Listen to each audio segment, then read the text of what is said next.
Beberapa anak dari Jenderal TNI Ahmad Yani, yakni Untung Mufreni Ayani, Irawan Suraidi Ayani, dan juga Amelia Ayani, mendatangi Mahkamah Agung. Mereka melakukan judicial review terhadap instruksi Presiden nomor 2 tahun 2023, kemudian juga keputusan Presiden nomor 17 tahun 2022, dan Kepres nomor 4 tahun 2023, di mana disebutkan bahwa pemerintah mengakui kesalahan telah melakukan pelanggaran hak asasi manusia berat atas peristiwa G30 SPKI tahun 1965 dan 1966, di mana negara memberikan imbalan ganti rugi. Alasan Anda ini mengajukan judicial review ke MA itu apa sebetulnya dasarnya?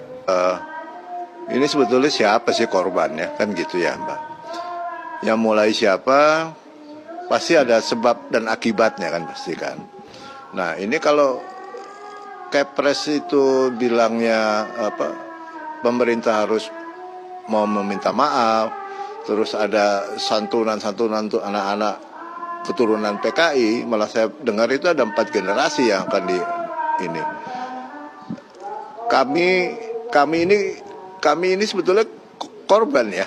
Kami lihat ayah kami atau dibunuh di depan kita, di depan anak-anaknya, diseret-seret sampai keluar, dibawa ke lubang buaya, masukin ke sumur lubang buaya. Itu apa bukan pelanggaran HAM ya? Saya sih cuma mau tanya itu aja.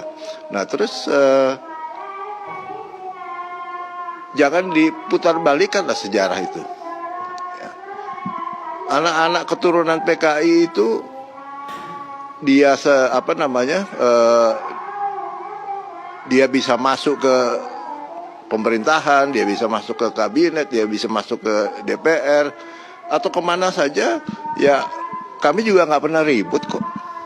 Tidak pernah ribut, tapi begitu kami lihat ada Kepres sama Inpres, itu udah jadi produk hukum, ya kami harus mengambil jalur hukum juga. Makanya kami menghubungi Pak Alamsyah, salah satu pengacara kami, ya untuk mengajukan gugatan kami ke MA, bahwa itu nggak benar itu, jangan diputarbalikkanlah sejarah. Seolah-olah pemerintah atau TNI waktu itu tahun 65 itu yang salah gitu loh. Terus dibilang ada pembantaian, siapa yang bantai? Yang dibantai itu kaum muslimin, terutama di Jawa Timur, Jawa Tengah, iya kan? Itu nggak digembar-gembor kan? Enggak.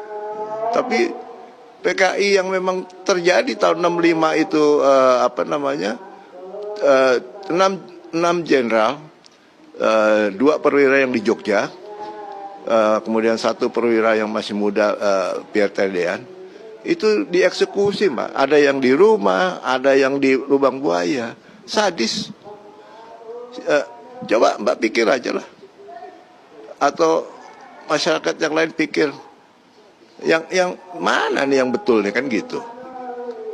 Mana yang betul? Kalau saya percaya ayah saya bukan pengkhianat lah.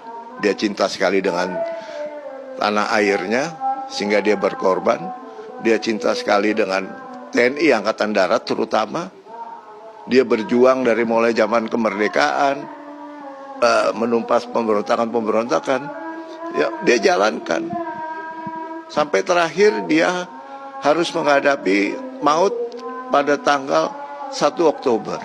Pak Untung, kita tentu memahami apa yang disampaikan oleh Pak Untung. Tapi sebelum Kepres dan Impres ini diterbitkan, sudah adakah komunikasi yang dilakukan oleh pemerintah antara pemerintah dan juga keluarga dari Pak Untung dan teman-teman yang lain, termasuk dari para keluarga keturunan PKI ini, Pak? Sudah ada komunikasi itu belum, Pak, sebetulnya? Jadi komunikasi sih dari pemerintah tidak ada. Kita pun dengarnya juga samar-samar kan tadinya. Samar-samar tadinya. Nah karena samar-samar itulah makanya kakak saya nomor 3 namanya Ibu Amelia. Dialah yang mencari informasi. Ini sebetulnya ada apa sih kan gitu, ya kan? Dialah ke Menko Polhukam waktu itu, tapi memang sulit untuk ketemu.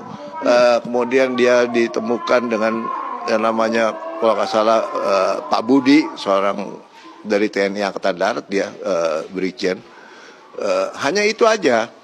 Tiba-tiba surat itu sudah jadi, sudah ditanda tangan. Oke. mereka bilang, menurut kakak saya, nih mereka bilang juga nggak tahu, oh rupanya udah tanda tangan ya. Jadi aneh lah, aneh buat kami itu aneh. Iya.